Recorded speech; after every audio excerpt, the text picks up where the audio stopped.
Hi, everybody. Everybody in the room, everybody out there, and the live stream. It's my first time doing a live stream. It's exciting.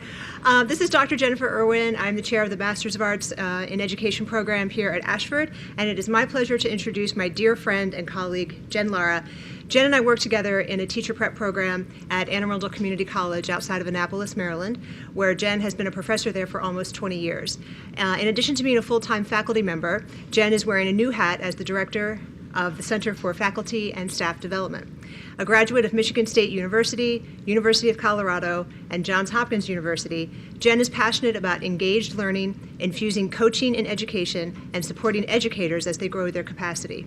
Jen served as a faculty representative at the first ever White House Summit on Community Colleges. She currently serves on the nationwide Faculty Council for the American Association of Community Colleges based in DC. Jen started her journey in the field of education by teaching on the Navajo Nation, working for Outward Bound, and teaching abroad in Quito, Ecuador.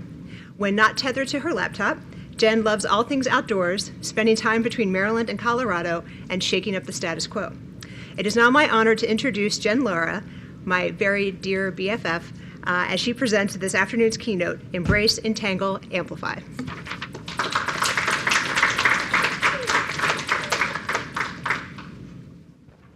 I love that. Can you hear me? Ooh, I can hear me. Yes? Yeah, great. I've never had anyone introduce me as their BFF, but it is totally true. So I am thrilled and honored to be here. I've been here once before, and I led a webinar on what I learned from Zappos. It was called Zappify. Was anyone at that webinar or in that webinar? A few people? Okay, cool. I was going to infuse a little of that today, but I decided we're going to just go a whole different direction.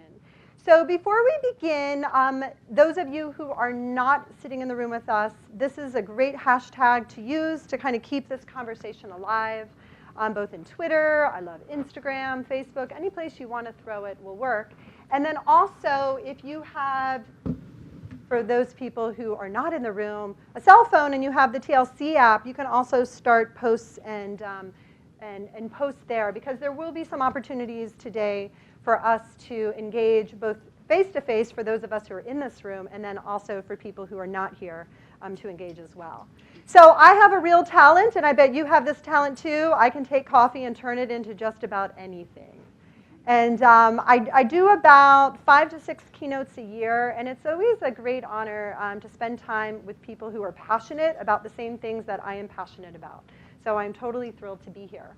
So before we begin, one thing that I've learned from my coach training, and I'll be talking a little bit about how coaching infuses with education during this keynote, is I don't leave any relationships to chance anymore. This includes in my household, this includes with my college students, and it definitely includes with colleagues. And I would consider us colleagues because we're in the same realm.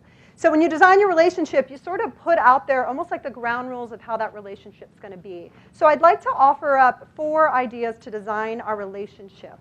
Okay? Idea number 1 is that you're just present. Now, I'm looking at people in the room, and I know they are present, because it would be hard to sort of flake out right now because I keep looking around.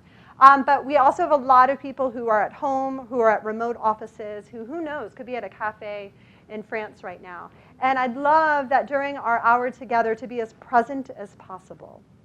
Next, even if you have a PhD in what we're going to be talking about today, which is Embrace, Entangle, and Amplify. First, it'd be a really cool PhD. But secondly, I'd love you to bring your rookie mindset. I'd love you to put on your white belt and experience this with the idea that what could you take away from today that you could use or adapt in your own work? That's the same challenge that I give to my college students, even if I'm working with graduate students. Even if you have a PhD in this, what can you use or adapt from this experience, okay, to use in your work? Next, I am committed to being like IKEA, which means I'm going to try to be as unboring as possible. I believe that a keynote should be more inspiring than it is boring, and so I'm going to lean more to the unboring edge. And then I'm going to ask that you lean into IKEA as well. I didn't know this existed, but some researchers looked into IKEA and what they call the phenomena, the IKEA effect. Okay? And what they saw is when people buy a piece of furniture from IKEA and put it together, they place more value on that piece of furniture they created versus other furniture items that they may own that they bought pre-assembled, okay?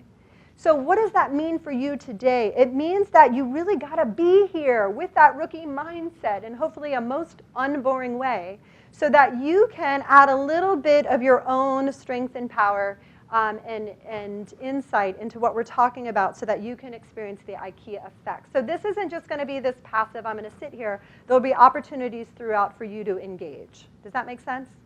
Okay, if you can do those things, be present, have a rookie mindset, support me and shake your head at me while I try to be as unboring as possible. And for you to lean into the IKEA effect, if you can raise your right hand and say, we can do this. We can do this. And people at home, I hope you did that as well. Okay. So Jen, my BFF, I love that. Have a BFF in the room. It's like this could just totally be horrible. And I've got Jen here, so it's all great. But Jen introduced me, and Jen and I met, and by the way, super envious that you all get to be with Jen. When I worked with her, which was over a decade, I would say to my colleagues, if you have not worked with Jen Irwin, give yourself the treat. Because no one, right out of the gate, has such high quality work, in my opinion, than Jen Irwin. And then she left. And then I was stuck with all these other colleagues who were not Jen Irwin. And I've been looking for a substitute. I found a few. But you guys really took a fantastic gem, somebody who just works high quality all the time, right out of the gate. And thank you. And one thing that I've been inspired to do, seeing Jen be so courageous, right? She moved from the East Coast all the way to the West Coast. She has shaken so many things up in her life, is at my college, when the opportunity came up for me to put on a new hat, I was like, oh, can I do it? Do I have the courage and bravery to do it? And I thought about other people who have done courageous and brave things. Jen came to mind, along with some other people in my life that I really see as role models. Ooh. And one of the things that I said yes to was, as Jen shared, I'm the new director of our Center for Faculty and Staff Development. I feel a little bit like you, Kate. I'm a Kate. And I'm trying to support anyone at my college who gets a paycheck to grow their skills. So I need to order new business cards because now I have this new hat. Except for, I don't think the word director sums up what the heck I do in this position, because this is what I do. I am the czar of growth at my college. Okay? And I have a team, by the way. It's not just me. So we have several people who are czars with me. I am a dream advocate. I'm a dream advocate for my students, and I'm also a dream advocate for my colleagues. I am the fanner of fires. Okay? I literally am down on the floor when someone has a little spark, a little interest, and I am down there blowing and adding oxygen. Okay? I am what I like to call, and I think, Jen, you coined this years ago, the snow globe shaker. Okay? Because sometimes, and you know this because you're in higher ed, sometimes we get very comfortable with the status quo. And we know the status quo is not serving our students, it's not serving our stakeholders, and it's not serving us, because we can feel it, right, when the status quo sort of ensues. And so Jen used that a long time ago, shaking up the snow globe. And that's what I feel like I am, a professional snow globe shaker. When things are just kind of, we're riding our coattails, we're not experiencing any growth, we're not serving our students the way they need to be served in this century, I take the snow globe and I shake it up. And I really believe that all of us do this last thing. We are pathways matchmakers. We get our students, we bring them on board, we have these clear, we hope, pathways for how we want them to go through our programs. We shepherd them along the way. And so I'm struggling with what to put on my business card, because I'm sorry, but the word director just doesn't sum up everything that I do. And I believe you are this entire list too. I've met lots of you from when I was here at Zappos, and then I've met you this morning. You have all different jobs. You plug into Ashford and Bridgeport and this pathway in so many different and sometimes very unique ways. And I imagine that your business card does not sum up all the awesomeness that you bring to this organization. So with this in mind, with the idea that we all are these things, I have 3 themes that I'd like to spend time on during this keynote. Okay? And I consider these themes a gift to you to grow in yourself and to grow them with others. And by others, I certainly mean our students, but I also mean literally with each other as colleagues, okay? Literally with each other as colleagues. So the first theme is most foundational. It makes the whole house of cards stand strong and not fall. And I don't mean to be Debbie Downer, but sometimes a girl's got to add a little bit of reality into what's going on in the world. And here's the reality. If you look back over the last 5 years of the Gallup polls about how engaged are our employees, you will see, if you look at the green, 32% around there, and that's been pretty consistent for 5 years, of employees in US America are engaged. Okay? 51% are considered not engaged. There's a book that I love. It's called Dream Manager. As many people in the world that could read it who are in education as possible, I am all for. And there's a line in there by Matthew Kelly in Dream Manager. And he says that oftentimes people stay in a job, and he calls it the quit and stay. That's the 51%. You need me to take this instead? Yes. Okay. Hello. Ooh, that is louder. Is that too loud? No, loud enough. Okay, is that okay? All right. Yes, hold it further. Better? Yes, thank you. Great. Feel free to coach me any way you want on holding the microphone. It's usually not my strong point. So the 51% is what Matthew Kelly calls the quit and stay, meaning they're in our organizations, but they're not really adding to it. Okay? It's like being on active duty, but really not being active. You're just sort of there. And then lastly, probably the most shocking of this pie is the 17%. This is the actively disengaged.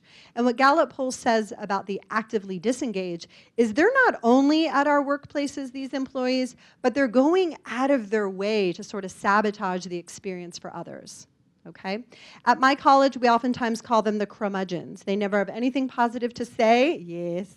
Never have anything positive to say, and oftentimes go out of their way to speak against anything that's new and interesting going on. Now, this is about employees, but I was thinking, what if those same statistics are true for our adult learners? So go back to that for a second.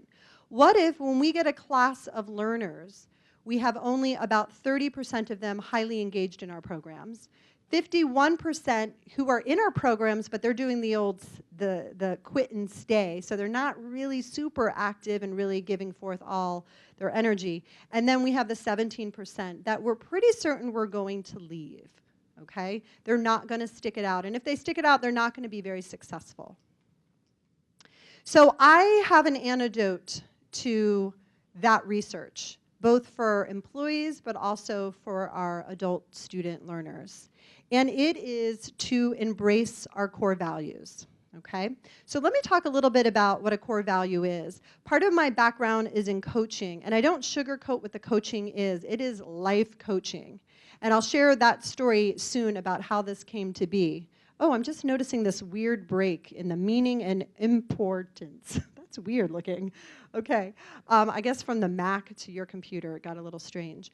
But the idea with the core values, your core values represent what is most meaningful and important to you. Okay, what is most meaningful and important to you. They represent your whole self. So we're talking about you. They are all of you. They are what makes you tick. They radiate from you. For our students, it's the same thing. It's who are they and what is most important to them. One thing I heard this morning in the keynote that was happening, there were two presenters, I think it was on critical thinking or problem solving, and there was a toolbox going on, is there was the talk about customizing educational experiences for our students. No better way to customize than to say to a student, what are your core values, okay? What is it that is most important for you? When people are living their core values, it's the difference of them being checked out of life or all in, okay? And don't we want our colleagues to be all in? And certainly we want our students to be all in. Because when you're all in, you're going to follow through on what you came to Ashford to do, which of course would be to complete. Boom. So Socrates said this, a long time ago. This is not new. That one of the best ways to grow and learn is to know who you are. Okay?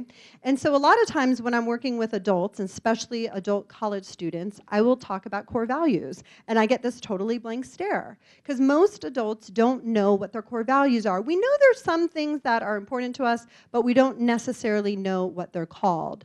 So with that being said, I wrote a blog post specifically for today's keynote. It's right there at Upcycled Education. And it is several different ways that you, if you don't know your core values, will have an opportunity. If you go to that blog post, you'll see there's some hyperlinks there so that you can figure out what exactly is it that is most important to you. Okay, so upcyclededucation.com.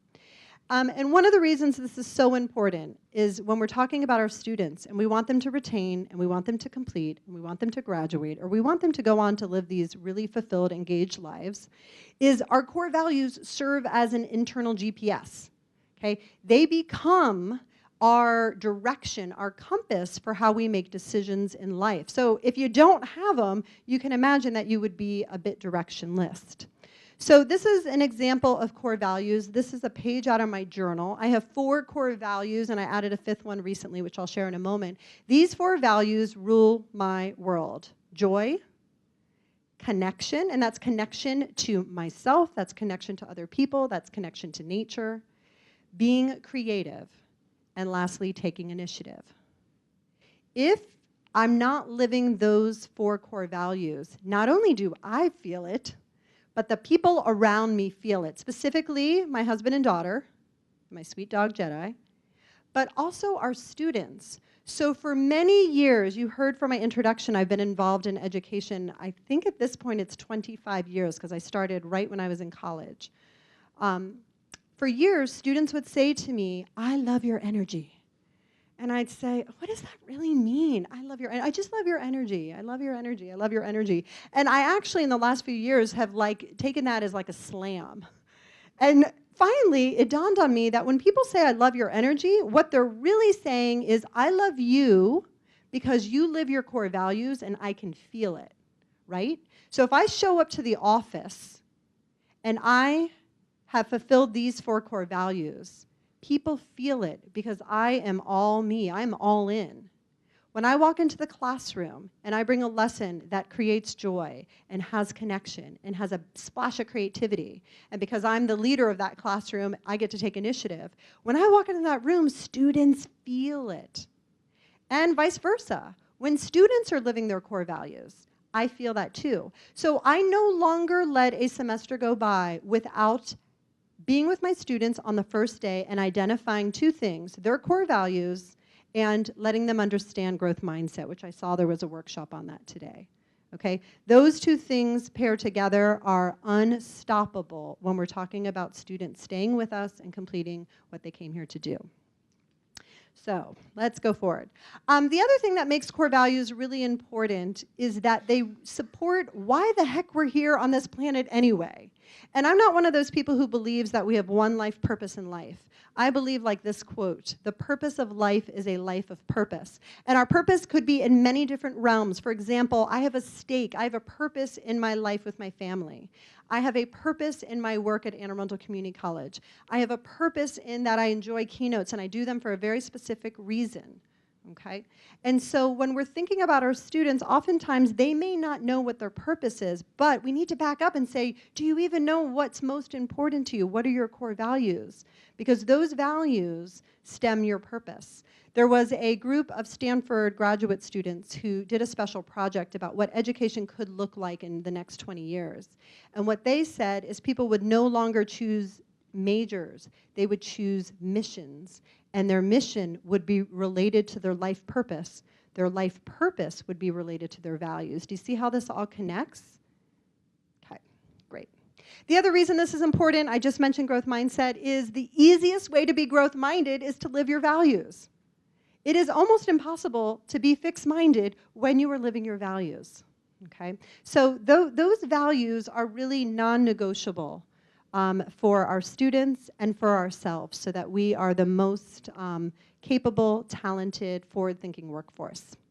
I'm not the only one who thinks core values are really important. This is a great book, Tribal Leadership. Anybody have read this? Yes, awesome. Okay, yes, cool.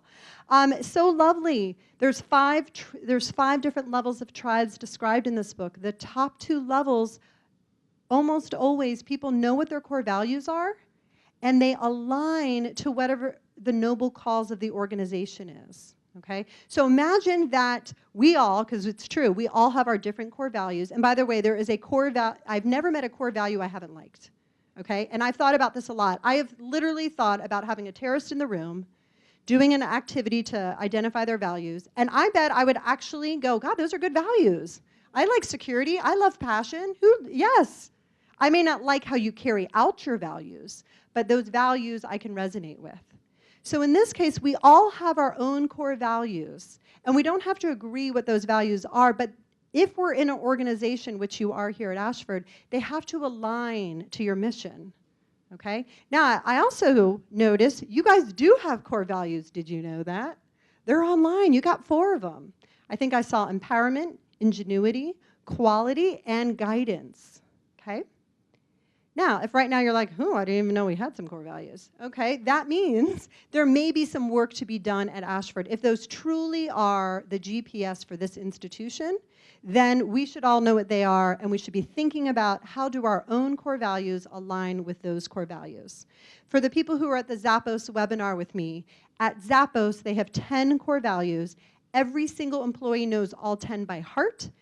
And I'm not joking here, at any given moment, you can say, hey, Autumn, what is the core value you are honoring right now? And she would be able to say it's value number 4, personal growth.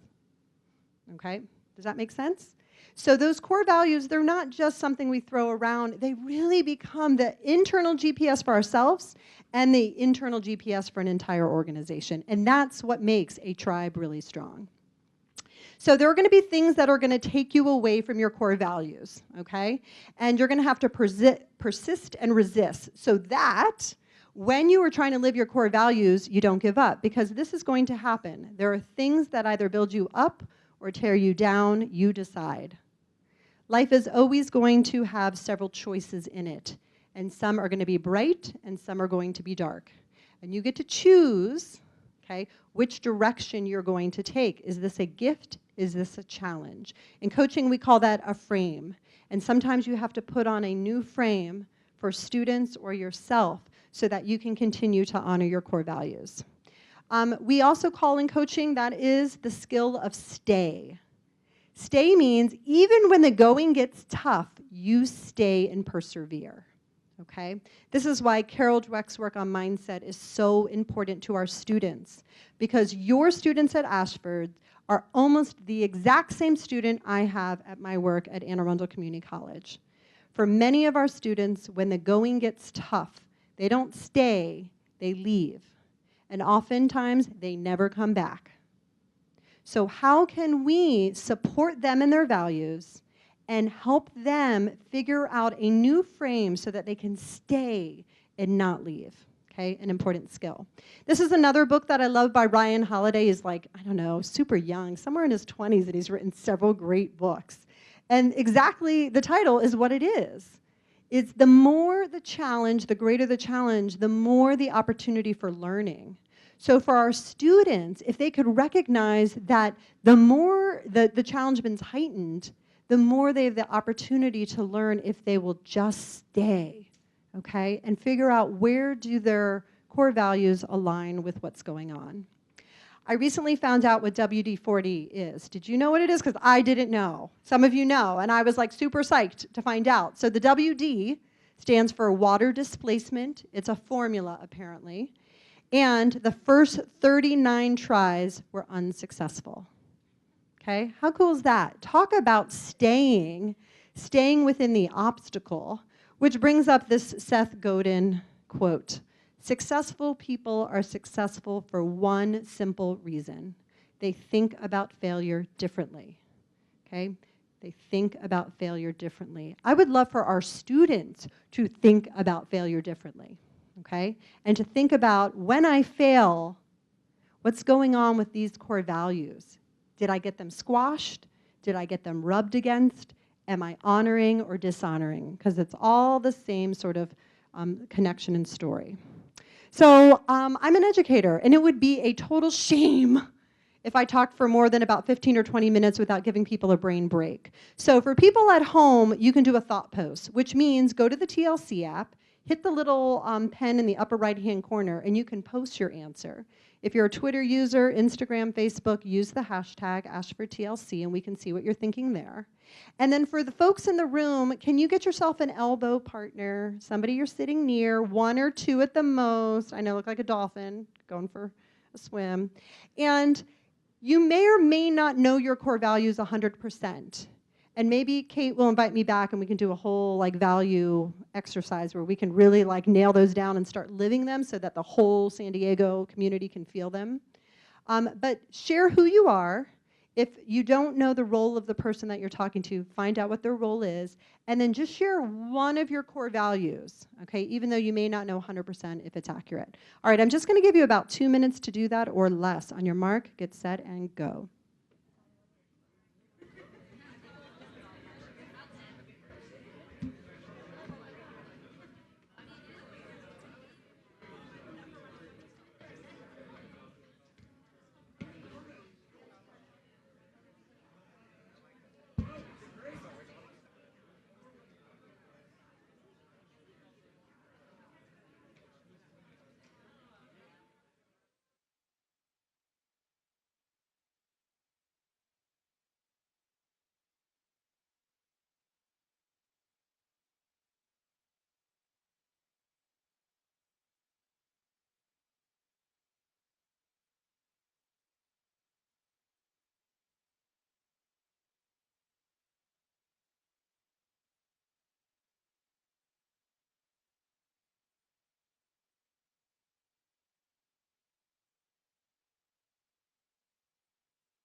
House, come on back. Yes. The values train has arrived. One of my students bought that for me. One of my face-to-face students, because I don't think my online students would appreciate me blowing train whistles in our online modules. Or maybe they might. I could be wrong. Yeah, so again, folks who are at home or remote, if you will be posting maybe some values too. Again, I haven't met a value I haven't liked. Okay, and sometimes I want to adopt other people's values. I mentioned for myself that I had one more value that I didn't even realize was such a value to me, and it's the value of learning. Okay, it makes sense. It supports the joy, the connection, the creativity, the taking initiative. I just love to learn, and I think probably a lot of you could resonate with that value as well. So I'm one of those keynotes who is not going to leave anything to chance. There's a possibility that you may leave today and you might go, oh, Jen is Jen's BFF, and she's very friendly and she's from the East Coast. But I want to make sure that you take something else with you. So for each of the 3 themes, I have a hand motion so that your body can get involved as well. So what I'd like you to do is cup your hands together like you're holding some water in them. Hold them close to your chest. And this represents the first theme, which is embracing your core values. You got that? Yeah, nice work. And if you're at home, you better be doing it at home so that if somebody's with you, they're like, what are you doing? Okay, awesome. Okay, embrace your core values. Perfect. Let's move on. I'm a Seth Godin fan. Anyone else in the room? He writes a lot of business books and things. Yeah, it's weird. I'm like an educator who wants to be an entrepreneur or something. But somebody called me an edupreneur recently, and I was like, ooh, I love that. And one of the exercises he asks entrepreneurs to do, and I think this is a great way to also get closer to your core values, is to think about what's your superpower. Okay, what is your superpower? And so I did, and you can see I'm a bit of a doodler, so I did a lot of doodling there. And I was doodling, what's my superpower, what's my superpower? And I figured out what my superpower is. It is connection. And that is exactly why I like keynotes, because in an hour's time span or less, you can connect ideas and people and opportunities sometime, depending on the audience, with more people in 1 hour than I can oftentimes do in an online or face-to-face class. Okay, connection. So when I was thinking about the work that we all do collectively, and I know you guys plug in at different places here to the student experience, both behind the scenes and, of course, if you're faculty, you're like right in the scene. And I was thinking, gosh, connection is really important in the work that we do, but that word in this century, I feel like, is overused. We connect on social media. We need to connect. We need to connect in the classroom. As educators, we're all about connection. And so I've decided that word is actually too weak for what we do. We need to entangle. Where did it go? There it is. We need to entangle our students. And it's not just entangling our students. I was listening this morning to the morning keynote, and I heard a lot about the siloing that happens in higher ed, and that departments or divisions are often siloed off. And what a real disservice that is. And believe me, at my college, it's the same thing. In fact, when Jen was talking about my introduction, I said, can you say I'm a silo smasher? And she said, no. And I was like, man, because that's what I am. I'm a silo smasher. Okay, I know. She said, no. What kind of best friend doesn't agree? But really, this is such an important part of what we do, because if we're siloed at work, what would it be like to have a student experience that's siloed, right? If we're going to practice what we preach, we better walk the walk. So let's talk a little bit about entangling others. There's really two big ways to entangle people. That's in relationships and that's in perspectives, and I want to just touch upon both. So again, from one of my favorite books, Tribal Leadership, there's a very simple line in there: fish school, dogs pack, people tribe. People tribe. I'm here today with the Ashford tribe, except for I'm pretty certain that we have small tribes in the room, and that there could be that we don't have a lot of collaboration, depending on the tribe, because of those tribes. I think we were calling them silos a few minutes ago. And what's really important is that when we're part of a tribe, we have the ability to fan each other's flames. Okay, and help each other grow, and help each other and support each other live our core values. The same thing for in our classrooms, okay? Try calling your classroom, the people in there, a tribe versus classmates or teams or groups. It adds a very different feel, okay, when people believe they are part of this tribe, this tribal experience. I also love what Putnam said in 2000, I just underlined some of the most important points, is the most complex problem can only be solved by a group that has developed a strong social bonding. I can't think of any more complex problems than what we have in the world right now. So it's even more important that we tribe up, fan each other's flames, because we have some real serious work to do. Okay, real serious work to do. And so when I stumbled upon this proverb recently, I was like, that is it. If you want to go fast, go alone. If you want to go far, go together. That hooking up of arms, that belief that we're a tribe and we're all in it together is the best way to entangle the people that we want to entangle, each other, so that we can love everything we do here and get some really amazing work done, and our students. How can our students, instead of feeling like they're their own little islands, how can they feel like they are tribed up and part of an experience so that we can all press forward together? So there's a group called the Search Institute, and they're one of my favorite groups because when they do research, they have like a 3 million person sample size, which I think is really cool. And they do a lot of work with kids and teens. What I want to take from them, because I think it applies to our work, both your work and mine with students, is they've come up with a framework for relationships. And although this framework was created, and by the way, I know you can't read that, that's why I keep saying the Search Institute. You're just going to Google them because your technology is everything. And you're going to look for, it's true, developmental relationships, and you're going to get this checklist. And for those of you who are course developers, you're going to hang it up and you're going to go, are we doing this in our classes? And for those of you who are faculty full or part-time, you're going to be asking yourself, am I doing this for my students? And those of you who are leaders of any sorts, I know we have chairs and deans and executive deans and VPs and all you folks and presidents, you're going to be thinking, am I doing this for my people? This is the formula to create strong relationships. Express care, challenge the growth so that the person grows, provide support while they are living their values and growing, share power. Okay, God, I think our students would love that, to share power so that their voice is heard. And last, expand possibilities. Put on new frames for the people that we work with and the students that we support.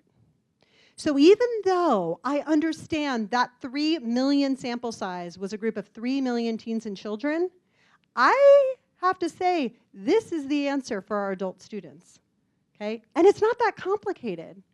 I'm a parent, so if there's any parents or grandparents in the room, use this like a checklist for the kids that you are living with or that you are supporting, okay? A huge piece. Now, the second thing, besides entangling people in relationships, is we really owe it to our students in this century to entangle them in a web of perspectives, okay? And I think this metaphor by Lucille Clifton is a great example, my BFF shared this with me a decade ago, is a great example of the simplicity of our students having expanded perspectives, and same with us. What Lucille Clifton said is that all humans need mirrors and windows. They need opportunities where they look in the mirror and they see themselves, both in their online courses, both in their content, both in the textbooks that we use. But then they also need experiences where they see the world out through a window and they see things that are different from themselves. I think this idea, which, by the way, I think she drafted in the 70s, cannot be more important at this time as we are entangling people. How can we entangle them so they're not just looking at themselves or people just like them in the mirror, but they're getting to see there's this whole world outside this window, okay? And helping them see that expansion in what they're seeing and how they can use that to grow and support who they are. One more thing to help entangle perspectives is this idea from Ellison Boyce. And I think about this a lot. It's when I show up, whether it's in my job at the college or whether it's as a professor for my students, I know that there's going to be kind of two kinds of students or colleagues I'm going to be interacting with. There's going to be my orchids, there's going to be my dandelions. If you've ever tried to grow an orchid, you know orchids are sensitive. They need just the right amount of care. And they're fairly specific, most orchids, about what care they need, both in sunlight and the amount of water, etc. Dandelions, on the other hand, can grow almost anywhere. Trust me, they're all over my front yard right now in Maryland. Okay? They are not sensitive to the environment around them or the interaction around them. So when I show up as any of the roles that I am, fanner of fires, dream advocate, director, professor, I think about the people that I work with. If I'm going to entangle a group of people, I've got orchids I need to entangle, and I've got dandelions I need to entangle, and they're two different types of people. And I like to call the middle group the orchdelions, right? They're the ones who've got a little bit of orchid and a little bit of dandelion, and then they need special care too. So in many ways, it's almost like when I'm working with students in the classroom, I have to adjust who I am to have the greatest impact on them. Does that make sense? Okay. So I'm pretty certain, again, I've been speaking for at least 15 or 20 minutes at this point. Let's take a moment. Think about which one you are, and pardon sort of the weird words being hidden. Think about, are you an orchid? Are you a dandelion? Are you an orchdelion? But more importantly, how does that impact how you entangle other people? Okay, how does that impact how you entangle other people? Okay, I'm going to give people in the room, people at home, a couple minutes to have that conversation, and then we'll come back together. Go for it.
right, let's come back together. All right. Thank you. Thank you, thank you. It'll be fun after the fact to go see the hashtag and see what other people are saying. Just curious, just a quick show of hands. Orchids, can you just give me a wave? Any orchids in the room? Hello, proud orchid, yes. How about dandelions? Where are you, my dandelions? Okay, and this must mean, where are my orchidelions? Yeah, wow, Ashford has a lot of orchidelions. Good to know. Okay, good to know. Cool.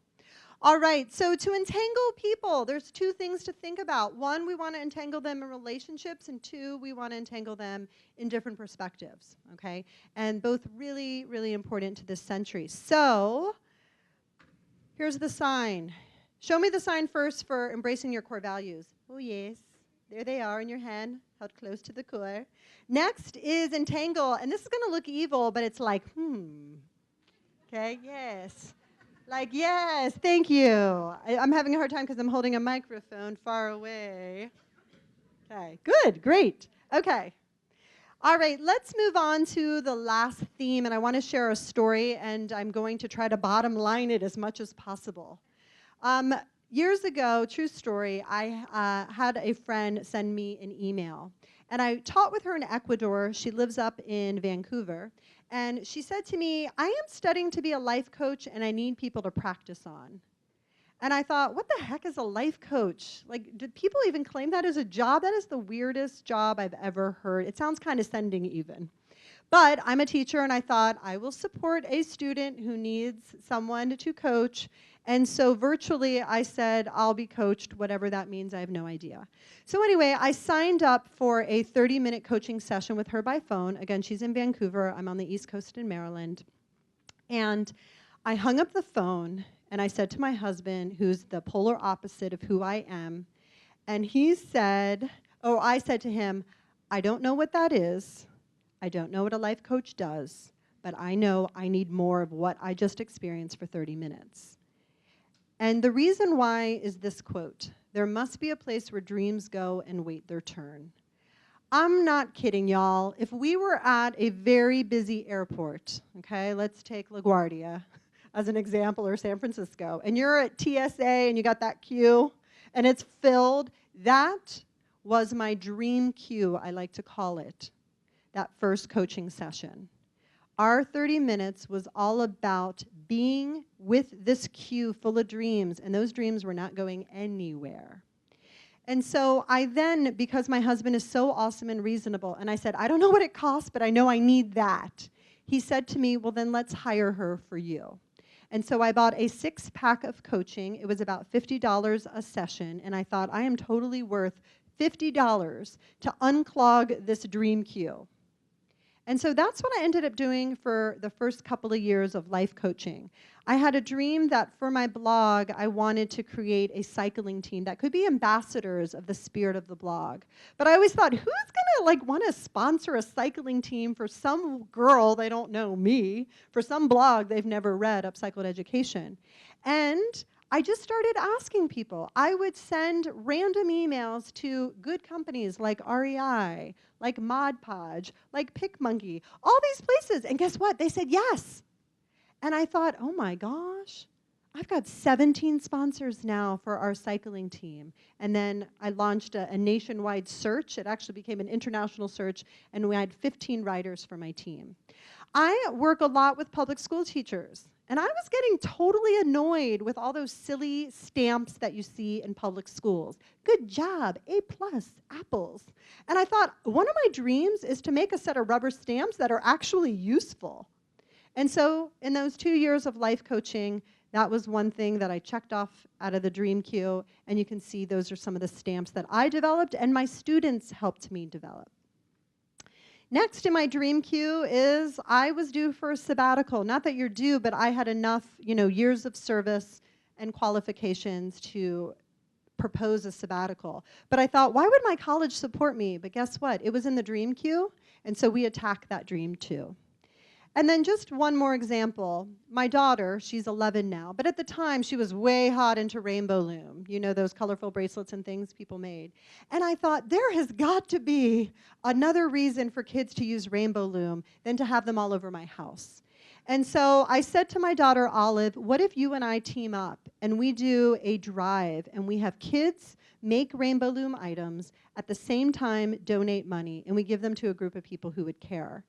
We did a nationwide campaign. I got some influential bloggers to join us. Look at this at my dining room table, 3,600 Rainbow Loom items from kids all over North America. We raised $5,000. This may look like a group of arms in San Diego. This is a group of teens who are HIV positive at an orphanage in Ethiopia. Okay? They got all the Rainbow Looms they could muster, all 3,600. And $5,000 to use, and it was all kid-driven. But that was another dream that was in my queue, like how can my daughter and I make a difference in the world? So I share this with you because I was on fire. You've probably heard of the Matthew effect, okay? The biblical term, can you still hear me? Yes, okay, how's that? Good. The Matthew effect in biblical terms is the rich get richer and the poor get poorer. That's sort of the paraphrase. But in the terms that I'm talking, it's one success led to another success, led to another success. So as I started clipping away dreams, it's like the queue opened up and each dream kept going. And so this was something that I had written to myself, hello world, I'm coming for you. And I was not fooling around anymore. So, oops, wrong way. So then, about 2 years of coaching, I said to my coach, I said, you know what? I wish I had your skills. And she said 4 words that changed my life. She said, go take the classes. And what she meant was go train to be a life coach. Because what I noticed with her skills is that I had clipped away at my dream queue. In fact, I had a coaching session 2 years later because I had no more dreams. I was dreamless. That's what I said. I said, I'm coming today absolutely dreamless. And I'm thinking, is this the end of my life? Okay? Like, if you don't have any more dreams, does this make you unhuman anymore? But my point being is, with my college students, I thought, what if I had the skills of a life coach?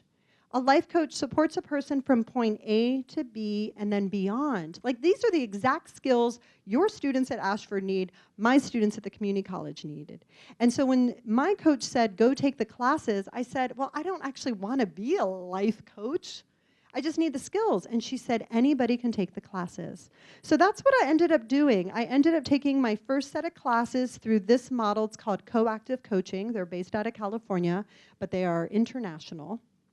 And what I realized after the first class, within 36 hours, is that every part of me was changing. I was grading students' papers 36 hours into my life coach training, and it's all done in person, by the way. And I noticed I was becoming my coach. I was asking really great questions as I was grading my students' papers. As soon as the first course was done, there were 5 courses, I went through every online class that I taught, and I changed every discussion board to make it more impactful and meaning. Automatically, I saw a difference in my classes. I was more spacious, I was more patient, I was more relaxed. So much, in fact, that my husband, who's an engineer, and he pays attention to a lot of things, but he said to me, you're different now that you are being trained as a coach. I was like, yeah, look at me. So an object in motion stays in motion. Again, the Matthew effect had taken hold. So I started sharing my story with my colleagues at Anne Arundel Community College. And my college, who supported all of my classes, even though they thought I had lost my mind, said, we want more of that on our campus. And so several of my colleagues went and began taking life coach classes as well. I shared with you my Zappos experience. I went to Zappos to see their life coaching department in action. They have a life coaching department. They offer life coaching to 1,500 employees, and they see impact there. My college paid for me to go. Next, I, with my college's blessing and their financial support, started a journey to be a certified life coach. So I went from, I don't want to be a life coach, to I want it all. Like, if I'm going to have these skills, let's supersize them. And my college has been so forward-thinking that we have a one-on-one coaching program that we now offer at our college to colleagues, not to our students, to colleagues. We also have a group coaching program so that we can coach people in groups, because sometimes those tribes work better in this setting. And then just last week, my sweet BFF Jen has to hear all about it. We did something that has been a dream of mine for a couple of years now, is we are training internal folks at my college, my colleagues, to be coaches. So they no longer have to go out and spend about $10,000 per person. We have brought in and created our own internal coaching program. And the reason this is important for us, so what makes this all important, is because I believe that every single one of us and the organizations that we're affiliated with have a dial. And the dial says awesome. Yeah. Our students have a dial, Ashford has a dial, my college has a dial, and every single one of you have a dial. And what I've experienced is not everybody knows their awesome dial exists, and some of you have it turned up too high. And then some of you, just saying, some people could tweak it a little bit. So the third and final theme, we've embraced our core values, we've entangled others in relationships and perspectives, and now it is time to amplify awesome. There's two questions you can ask to get this job done. Is this the best we can do? Is this the best we can be? And if you just answer those questions for the work that you do here at Ashford, more than likely, there's more that you can do to amplify awesome. Now, this is not easy. There are no Groupons for awesome. If there were, I have a few family members who would get one. I definitely have some of my students, especially the disengaged ones, that I'd buy a Groupon for. Okay? And so when we're thinking about this, think about the stakes are really high. You guys are against the same things that I'm against in my work at the college. Getting people engaged, that includes our students, but also each other. Retention, completion. The stakes are high. If people are not living their core values, they're often living pretty miserable lives. And then there are a lot of what I like to call shiny objects. The things that take our students or our attention away from the real important work that's at hand, whether it's they need childcare or financial support or something else. There's a lot of shiny, competing things that are going to take people away. So I believe we need to do two things. We need to wear black. And what I mean by wearing black is years ago, I had a funeral for Perfect. I literally wore all black, happened to be like San Diego style, flip-flops and a Patagonia dress. And I made a faux funeral, and I said, perfect is not going to help me amplify awesome. And so I said, it's time to let perfect go. The next thing I did is I started thinking about balance or blend. You hear that a lot, the work-life balance. It's not a balance, it's a blend. And the best way to adjust your awesome dial is to say heck yeah or no when things come your way. Okay, so let me give you a real-life example of this. These are my core values. When Kate asked if I wanted to come do this keynote, I checked in with my core values. Joy, would you be honored? Check. Would you be connected? Check. Would I have creativity? Check. Would I be able to take initiative in this? Check. And it's a four-check situation. So it's so easy to say yes, heck yes, okay, which comes out of the book, by the way, Essentialism. Now, there are times where, especially in my work or my home life, it is a one-check situation. One check.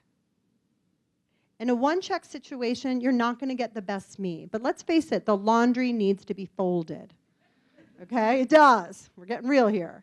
And so in those situations, and this is what my students and I do once they know their core values, we use it like a rubric. And when we know that our values are going to be stomped on because life has to get done, we then think about, how do I hack the situation? How do I bring joy to folding the laundry? Well, my God, there's so many good podcasts right now. I actually pray for more laundry so I can listen to NPR politics, especially this week. Okay? So there are ways to honor your values if you change your perspective and shift how you think about them.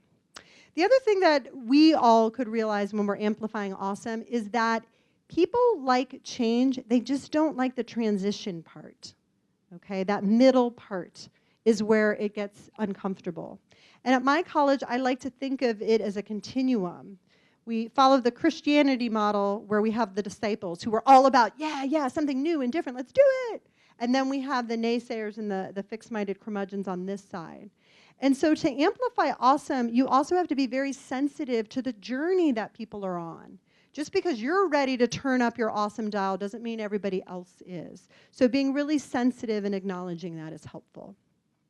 So to iterate, how do we, or reiterate I should say, how do we amplify awesome? It's pretty simple. You gotta say goodbye to perfect.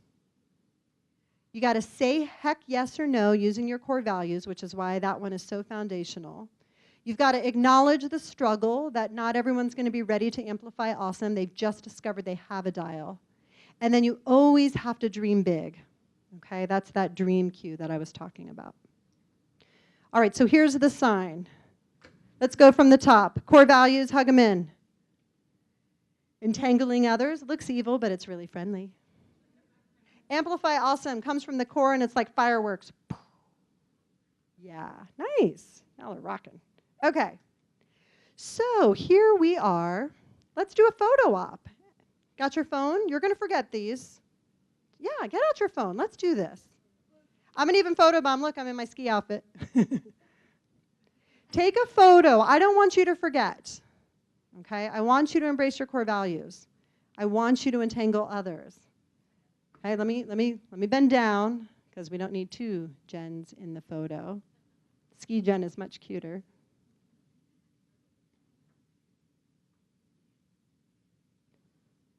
And by the way, all you faculty, this is a really great keynote to replicate with your students. Have them identify their core values. Talk about the importance of having a tribe and getting together with others to fan each other's fires and talk about their awesome dial. Okay, they need to know their dial exists. So it feels like we're at the end, but it really is just the beginning of the work that you're going to do. I want to end with one last question, because I just did a time check. And it's this one, and it's probably my favorite question to ask in an online class and also a face-to-face class in any workshop I lead. So if you're at home, you can post your thoughts on this, and if you're in the room, get together with your elbow partner one more time.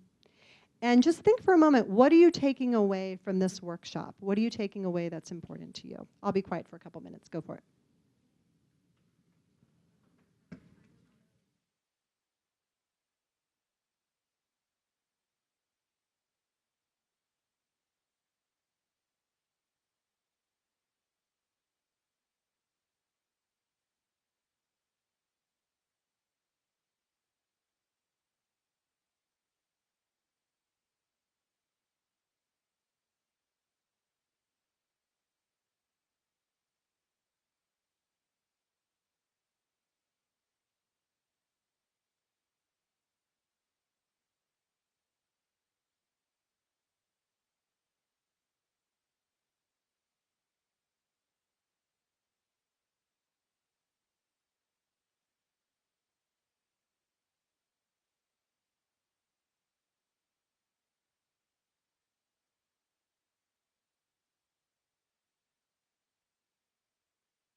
Together.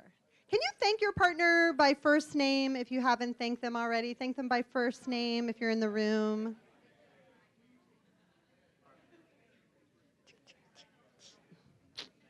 All right. I always, when I do a keynote or training, have like two endings.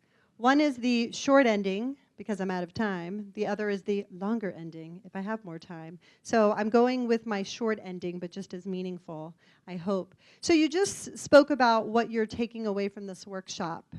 And what I'd love you to do is take that takeaway and make it more of a commitment statement.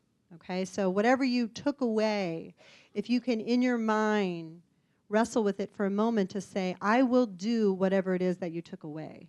Okay, so if you took away that, God, I don't know my core values, but I think I would find value, then you're going to change that to, I will identify my core values. Okay, whatever that was. I'm easy to get a hold of. There's one of my email addresses, and there's like 100 more on the planet that you can find. I will be looking at that Ashford TLC tag to see if there was any other thoughts about today's keynote. And I will stay after. I know we're out of time, but if anybody wants to stay after and talk more, I will be available. Otherwise, find Jen Irwin, find Kate, and then you'll be easily linked to me if you're not in any other way. Thank you so much for being a lovely audience in person. Thanks for the remote, and thanks for having me.